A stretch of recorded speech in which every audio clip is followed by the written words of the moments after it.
Put simply, fertilizer is plant food. It can be natural or deliberately put into soil by people. Fertilizer contains different kinds of nutrients that are essential for plants to grow.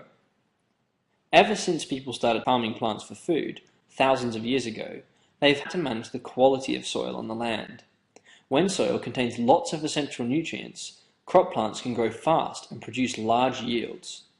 But when we harvest crops and then take them away and eat them, we take the nutrients too. So after years of growing plants, the soil can't support crops very well, unless we replace the nutrients using fertilizer. Most fertilizers contain nitrogen and phosphorus, though some contain other useful elements like potassium. They can be organic or inorganic. Organic fertilizer contains carbon, and an example of an organic fertilizer is manure. Inorganic fertilizers can take many forms, such as ammonium phosphate, which can be in a crystal or a powdered form.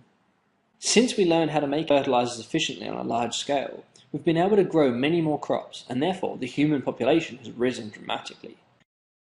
There can be problems with putting too much fertilizer into a natural system, and some of the problems with fertilizers are explained in other videos. So, a fertilizer is a plant food that contains nutrients such as nitrogen and phosphorus, and we use it to grow our crops bigger and faster so they produce more food.